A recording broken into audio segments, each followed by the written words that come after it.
Yes, good morning, dear students. Yes, dear students, we are left with only one topic of time series, that is when number of years is even. ये है आपके पास least square method. जब आपके पास जो number of years हैं वो आपके पास even हो, तो उस केस में आप मिड ईयर को नहीं ले सकते, जो आप ओरिजिन पॉइंट नहीं ले सकते, बिकॉज आपके पास दो मिड ईयर आ जाएंगे तो किसको लें, तो ये बड़ी मुश्किल चीज़ है. फाइन. तो आपने क्या करना है, इसका एक मेथड है, मैं आपको बताती हूँ.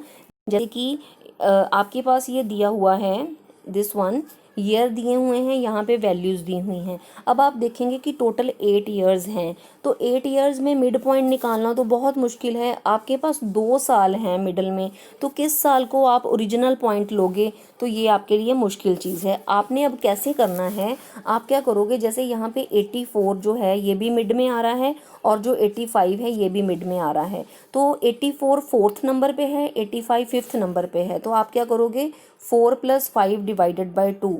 आपके पास जो आंसर आ जाएगा that is equal to 4.5.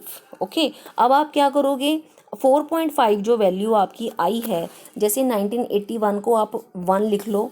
Fine. उसके बाद 82 को आप 2 लिखोगे, 83 को 3 लिखोगे, एंड सो ऑन. अब आप ये जो वैल्यूज़ यहाँ पे हमने लिखी हैं, इसको आप 4.5 के साथ माइनस करते जाओगे. जैसे 1 - 4.5 - 3.5, उसके बाद 1 - 2 - 4.5 - 2.5, एंड सो ऑन. उसके बाद नेक्स्ट स्टेप क्या है कि जो ये आपने डेविएशंस निकाली हैं, जो आपने ये डेविएशंस निकाली हैं, इसको आप मल्टीप्लाई करोगे 2 के साथ, या फिर आप डिवाइड भी कर सकते हो. ठीक है. जैसे यहाँ पे मैंने मल्टीप्लाई किया है, जब आपने मल्टीप्लाई कर दिया इसको 2 के साथ, ये हर एक क्वेश्चन में करना है, या तो डिवाइड कर लो या मल्टीप्लाई कर लो.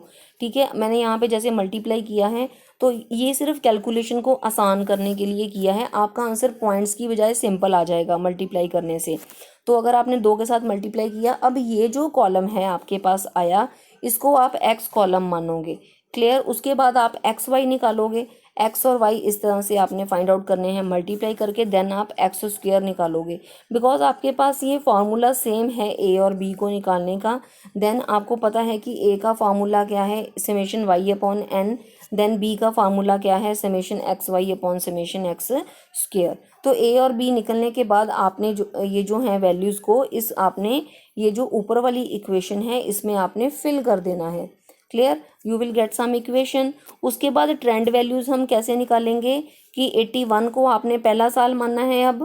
फाइन.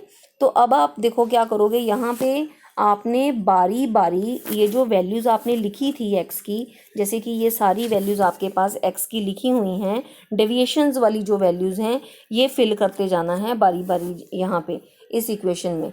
जैसे -7 -5 -3 -1. तो जब जैसे जैसे आप सॉल्व करते जाओगे, आपके पास ये जो हैं ये आपके पास ट्रेंड वैल्यूज़ निकल आएंगी. क्लियर. तो ये हो गया आपका even case. Fine. Even case में मिड ईयर निकालना मुश्किल होता है, इसलिए हम दोनों वैल्यूज़ को ऐड करके मिड वाली को उसका कोई आंसर निकालेंगे. फिर सारी जो डेविएशंस ली हैं हमने, उसको उस वैल्यू से हम माइनस करते जाएंगे. क्लियर. तो ये आपका हो गया और even case in case of least square method.